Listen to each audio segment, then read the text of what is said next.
Il est tout juste 18h30 sur Aloula et c'est le journal. Voici ses grands titres. Star et paillettes à la une de cette édition avec le grand retour du FIFM.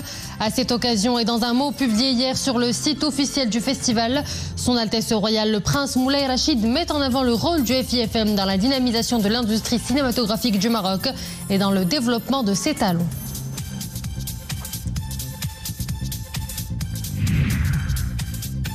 Nous irons par la suite à Séoul qui accueille le roadshow de l'investissement marocain. En marge de cet événement, une conférence baptisée Morocco Now a été organisée. Une invitation ouverte aux opérateurs coréens pour saisir les opportunités d'investissement qui foisonnent dans le royaume. Bonsoir à tous. Le 7e art est en fête à Marrakech. Dans quelques instants, les stars du cinéma mondial défileront sur le tapis rouge. Annonçons l'ouverture de la 21e édition du Festival international du film de Marrakech. À cette occasion et dans un mot publié hier sur le site officiel du festival, Son Altesse Royale le Prince Moulay Rachid, président de la fondation du festival, souligne que depuis sa naissance en 2001, le festival a réussi à réunir les plus grands noms du cinéma mondial, confortant ainsi le Maroc comme destination de premier plan pour le tournage de productions étrangères majeures. Les grandes lignes du mot de Son Altesse Royale avec Nisrine El Hamdaoui. La ville ocre déroulera dans quelques instants le tapis rouge aux stars du cinéma mondial à l'occasion de la 21e édition du Festival international du film de Marrakech qui se tient à partir d'aujourd'hui et jusqu'au 7 décembre. À cette occasion et dans un mot publié sur le site officiel du festival, Son Altesse Royale le Prince Moulay Rachid souligne que depuis sa naissance historique en septembre 2001, le Festival international du film de Marrakech a réussi à réunir les plus grands noms du cinéma mondial, confortant ainsi le Maroc comme destination de premier plan pour le tournage de productions étrangères majeures et ce faisant contribuant à la dynamisation de l'industrie cinématographique nationale et au développement de ses talents. Son Altesse Royale a dans ce sens écrit que, conformément aux orientations de Sa Majesté le Roi Mohammed VI lors de la création du festival, notre volonté de promouvoir et d'accompagner nos jeunes talents cinématographiques n'a pas faibli au fil des ans et nous a permis, à l'issue de diverses initiatives en faveur du développement et de la formation, de donner naissance aux ateliers de l'Atlas, souligne Son Altesse Royale. Ce programme lancé en 2018 par la fondation du festival pour accompagner les jeunes cinéastes marocains, arabes et africains émergents est devenu un véritable incubateur de talents régionaux, précise Son Altesse Royale le Prince Moulay Rachid. Ajoutant que le festival a soutenu des centaines de porteurs de projets et favorisé l'émergence d'une nouvelle génération de cinéastes, dont la jeune réalisatrice marocaine Asma El Moudir, qui a, pour la première fois dans l'histoire du royaume et du festival, obtenu l'Étoile d'Or à Marrakech.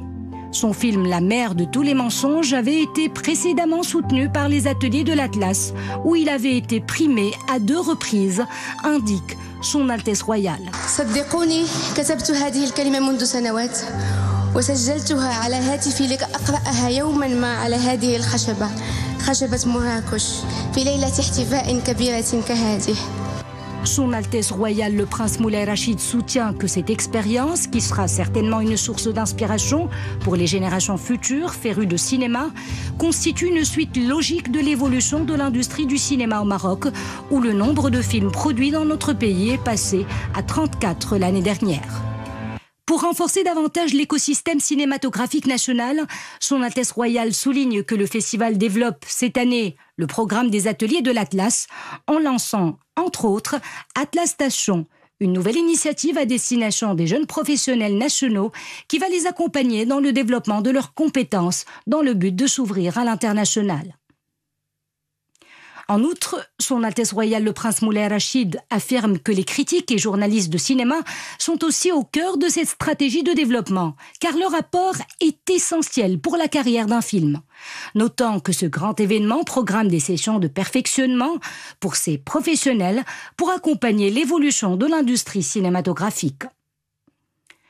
Son Altesse Royale relève par ailleurs que la programmation artistique de cette 21e édition sera marquée par 3 hommages forts. D'abord, celui rendu à feu Naïma Al-Msharqi, grande dame du cinéma marocain. Puis un autre hommage rendu à l'acteur et réalisateur américain doublement oscarisé Sean Penn. Et enfin, un autre hommage sera rendu au cinéaste canadien culte David Cronenberg. Notant que le jury, qui aura la précieuse mission de découvrir les talents les plus prometteurs, sera présidé par Luca Guadagnino, réalisateur italien doué à l'esthétisme sublimé, sans oublier les conversations qui auront pour objectif de rapprocher encore plus les festivaliers du vécu des grands professionnels du cinéma, tels que les grands réalisateurs Tim Burton et Alfonso Cuarón. Ainsi, le Festival international du film de Marrakech est heureux de vous accueillir pour faire de ce moment de culture et d'altruisme un réceptacle d'émotion et de partage et un message de dialogue et de paix dans le monde. Conclut Son Altesse Royale, le prince Moulay Rachid. Direction Séoul, après Tokyo, c'est au cœur de la capitale coréenne que le roadshow de l'investissement pose bagage. Une grande opération séduction en faveur des investisseurs coréens. Une conférence baptisée Morocco Now a été l'occasion pour le Royaume de présenter les atouts du pays en tant que hub incontournable pour les investissements étrangers. Mais il n'y a pas que cela. L'événement était également une opportunité pour mettre en avant le volet accompagnement à la réalisation de projets. Voyons tout cela avec Sophia Fgroth. À voir les échanges animés, l'on croirait presque que Séoul n'est qu'à un jet de pierre de Rabat. À la conférence Morocco Now, la délégation marocaine présente les avantages compétitifs du royaume. Et comme son nom l'indique, Morocco Now, c'est l'assurance que c'est maintenant qu'il faut investir. Pour cela, le Maroc est disposé à accueillir et à accompagner les acteurs coréens dans la réalisation de leurs projets. S'ensuivent des rencontres B2B avec des partenaires potentiels. Ils opèrent dans de nombreux secteurs, dont l'aéronautique, l'automobile, la technologie et l'énergie. Ça a été l'occasion pour nous de leur présenter, comme pour les entreprises japonaises, les atouts et les avantages d'investir au Maroc, mais aussi pour ma part de leur présenter tous les services de valeur ajoutée que peuvent leur présenter les filiales de la CDG, notamment de la filiale MedZ, qui est en charge de la réalisation et de la gestion de parcs industriels. Et nous avons noté, comme pour les entreprises japonaises à Tokyo, un grand engouement de ces entreprises coréennes qui ont montré un grand enthousiasme à venir au Maroc. Le Maroc est devenu une destination industrielle importante grâce à la vision éclairée de Sa Majesté le roi Mohammed VI. Une dizaine d'entreprises coréennes ont déjà investi dans le royaume au cours des 5 dernières années, notamment dans le secteur de l'automobile. Ce qui les attire, ce sont des infrastructures de classe mondiale, une main-d'œuvre jeune et hautement qualifiée, et un potentiel exceptionnel en matière d'énergie verte.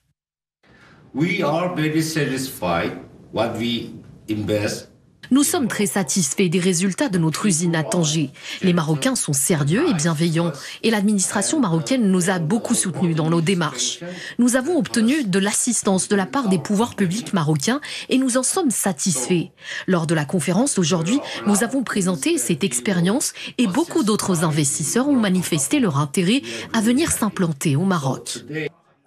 Rabat et Séoul sont décidés à porter ces investissements à une nouvelle hauteur. Et ces chaleureuses poignées de main inaugurent visiblement une nouvelle ère dans ces relations bilatérales.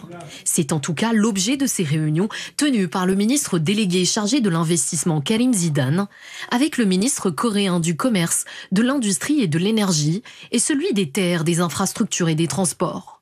L'occasion d'explorer de nouvelles opportunités de collaboration entre deux pays, prêts à écrire une histoire de succès commun.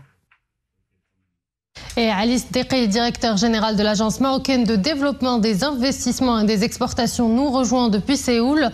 Monsieur Deqi, bonsoir. Après avoir présenté les opportunités d'investissement au Japon, vous poursuivez cette dynamique en Corée du Sud. Quels ont été les points forts des échanges au Japon qui pourraient inspirer vos discussions en Corée? Et comment est-ce que ces deux étapes se complètent-elles pour renforcer l'attractivité du Maroc auprès des investisseurs asiatiques? Tout Tout à fait, vous avez absolument raison. Ce type d'étape conforte notre positionnement en tant que hub international et non pas uniquement régional, qui permet de connecter l'Europe, l'Afrique, l'Asie, mais également le Moyen-Orient, les États-Unis et l'Amérique du Nord de manière plus globale. Aujourd'hui, c'est consacré par les nombreux investissements qui émanent de ces pays, de ces continents et qui convergent vers le Royaume du Maroc. Alors, quelles sont les initiatives qui sont aujourd'hui portées par l'AMDI pour pouvoir créer justement de l'attention et avoir cette lumière permanente sur les opportunités d'investissement et de fabrication depuis le Maroc pour l'export vers le reste du monde? Eh bien c'est simple, c'est de la récurrence. Il faut absolument qu'on puisse revenir, maintenir le lien avec ces opérateurs économiques, les amener au sein du Royaume. Et c'est là véritablement qu'est pour nous le clé de la réussite. Quand ces investisseurs, quand nous parvenons à rencontrer ces investisseurs et les amener sur le terrain pour qu'ils puissent constater par eux-mêmes le niveau de développement qu'a atteint le royaume sous l'égide de notre souverain, eh bien c'est transformationnel, c'est très simple. Ils comprennent et ce ne sont plus que des chiffres qui leur sont projetés, ce sont des réalités économiques du royaume d'aujourd'hui. Et cette tournée économique illustre l'ambition du Maroc de renforcer son rôle en tant que passerelle entre l'Afrique, l'Europe et l'Asie. Quelles initiatives prévoit l'agence pour pérenniser les liens établis avec les acteurs économiques japonais et coréens ?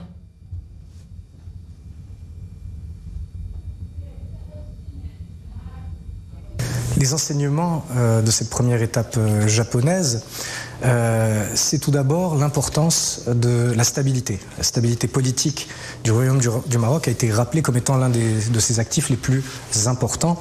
Et cette stabilité politique qui permet, cette stabilité économique, permet effectivement de montrer toute l'attractivité du pôle économique marocain. Et l'autre élément qui a été souligné par les partenaires japonais et qui faisait écho dans les rencontres que nous avons eues aujourd'hui à Séoul, en Corée, c'était précisément le fait que le Maroc disposait d'une vision de long terme, d'objectifs très précis et d'un plan d'action qui est porté par la plus haute autorité de l'État, Sa Majesté le Roi Mohammed VI, que Dieu l'assiste. Et donc ces deux éléments permettent de faire du Maroc une destination qui amène de la certitude, précisément à un moment où les opérateurs économiques ont besoin de cette clarté de stratégie, ont besoin de savoir précisément où diriger leurs investissements, puisque ce sont là des investissements de long terme, des investissements dans le domaine de pointe, de l'industrie, mais également des services, de l'ingénierie. Et donc ces deux éléments que sont la stabilité politique, la stabilité économique au sein d'une vision de long terme, c'est véritablement le point d'orgue des rencontres qui ont été les nôtres d'abord au Japon et puis ensuite aujourd'hui en Corée. Ajouter à cela, il y a l'importance du capital humain. C'est un élément qui est revenu régulièrement. Le Maroc a un actif précieux, ces hommes et ces femmes qui sont aujourd'hui formés, qui sont aujourd'hui disponibles, en âge de travailler. Et ça a été rappelé comme étant un des points forts du royaume du Maroc. Et donc, il est évident aujourd'hui que ces expériences qui ont été celles des rencontres à la fois à Tokyo et à Séoul confortent les choix qui sont ceux du Maroc de croire dans sa jeunesse et d'investir dans cette jeunesse marocaine. Alice Deqay, directeur général de l'Agence marocaine de développement et des investissements et des exportations, merci d'avoir été parmi nous. Le monde célèbre aujourd'hui, 29 novembre, la journée internationale de solidarité avec le peuple palestinien.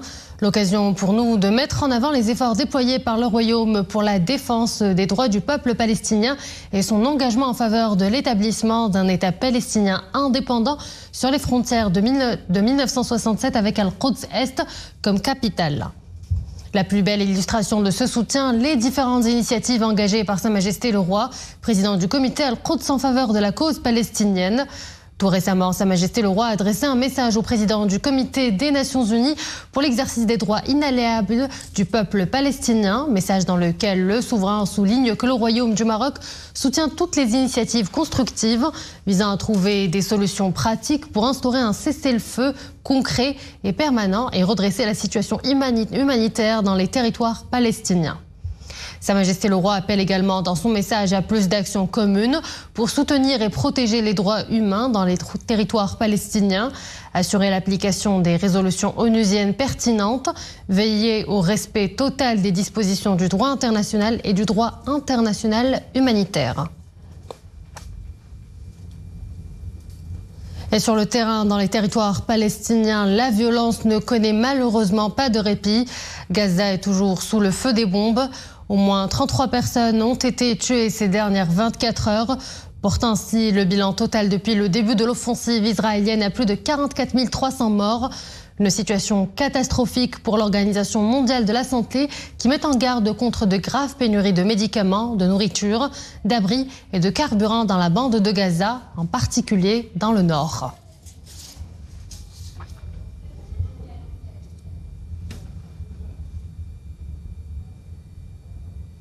Au Liban, l'armée israélienne a ouvert le feu sur des habitants qui participaient à des funérailles dans un village frontalier où l'armée est toujours positionnée. Voilà ce qu'indique l'Agence nationale d'information sans faire état de victimes. Une opération qui intervient 2 jours après l'entrée en vigueur d'un cessez-le-feu avec le Hezbollah. Un mot de sport avant de nous quitter. Les internationaux marocains Yassine Bounou, Achraf Hakimi et Soufiane Rahimi figurent parmi les joueurs nommés dans The Best Ones 11 masculin de la FIFA 2024. Parmi les joueurs africains en lice pour figurer dans le 11 de la FIFA, on retrouve notamment les attaquants gabonais et nigériens Pierre-Emerick Aubameyang et Ademola Lookman et le portier sud-africain Ronwen Williams. Rappelons que ces joueurs ont été nommés selon leur performance entre le 21 août 2023 et le 10 août 2024. Et voilà, nous arrivons à la fin de cette édition. Merci à vous de l'avoir suivi et excellente suite des programmes sur Al-Oula.